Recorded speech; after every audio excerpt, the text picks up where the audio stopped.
नांदेडचा विकास म्हणजे केवळ नांदेड नगरपालिका पुरती नाही आहे. नांदेडचा समग्र विकास करायचा असेल, सर्वांगीण विकास करायचा असेल तर लोकल बॉडी, राज्य सरकार, केंद्र सरकार आणि बऱ्याचशा नागरी सुविधा सुद्धा निर्माण करण्याकरता केंद्र आणि राज्य सरकार सुद्धा पैसा त्याच्यामध्ये येतो ना. हा काय फक्त महापालिकेचा पैसा नाही आहे. Government of Maharashtra, government of India त्या सगळ्यांच्या मदतीनेच नांदेड शहर झाले आतापर्यंत. त्याच्यामुळे नांदेडच्या शहराच्या त्या विकासाची होते पण ते अंतर्भूत आहे त्याच्यामध्ये. पण शहराचा विकास करताना लोकांना मुख्य रस्त्याची, ट्रॅफिकची समस्या आहे, पार्किंगची समस्या आहे, त्याच्यामध्ये केवळ एकेका ओळीचा उल्लेख. मग अजून काय केलं पाहिजे? ट्रॅफिक आहे म्हणजे आहे करायचं आपल्याला.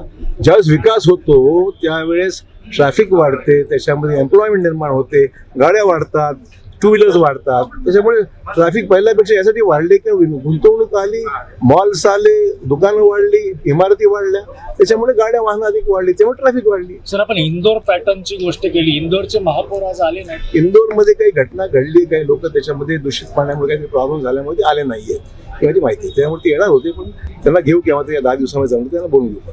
नांदेड शहरामध्ये सीसीटीव्हीचा गेल्या अनेक वर्षाचा प्रश्न आहे आणि त्याच्यामुळे गुन्हेगारीवर सुद्धा नियंत्रण येऊ शकते. हा सीसीटीव्ही नांदेडमध्ये मी सुरुवातीला नांदेडमध्ये काही प्रमाणामध्ये आणले, ते कार्यरत होते. मधल्या काळामध्ये बाकीचे क्षेत्र राहून गेलेलं आहे, पैशाची कमी पडली म्हणून ते राहून गेलेलं आहे.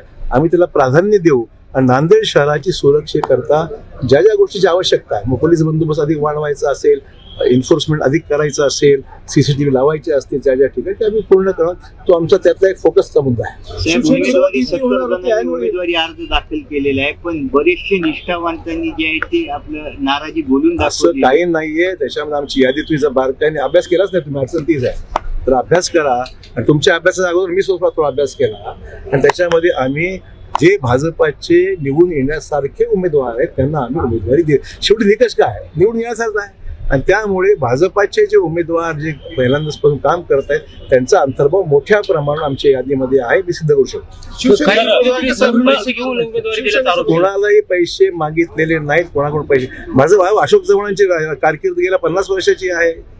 सर, पूर्ण प्रभागामध्ये उमेदवार देता आले नाही. ठीक आहे, ज्या ठिकाणी आमचे उमेदवार निवडून याची शक्यता दिली नाही आम्ही, फॅक्ट आहे ना. ज्या ठिकाणी आम्हाला वाटतं की आमचा उमेदवार येणार नाही त्या ठिकाणी उमेदवार दिलं नाही, ही खरी गोष्ट.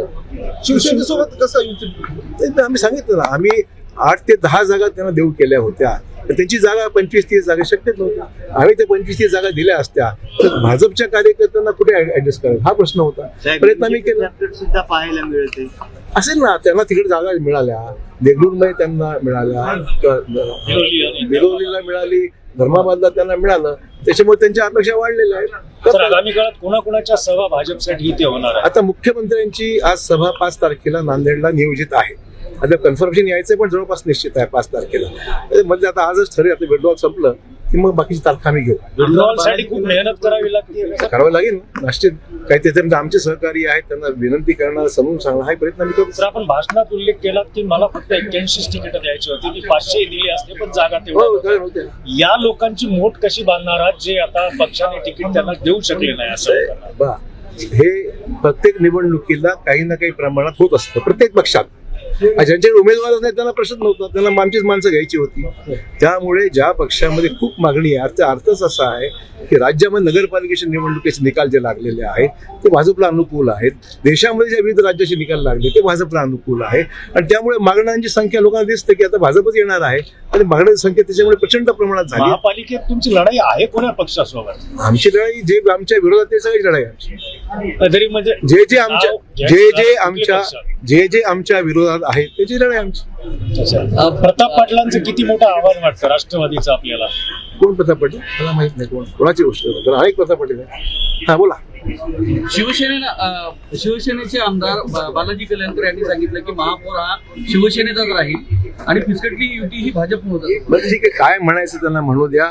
मतदानानंतर स्पष्ट होईल की भाजपच नंबर 1चा पक्ष राहणार. अशोक चव्हाणांना कुठला प्रभाग अवघड जाणार? सर्वच चांगले सगळेच चांगले, कुठलंच अवघड वाटत नाही. नांदेड शहर मी गेल्या 40 वर्ष मी सांभाळलेलं आहे.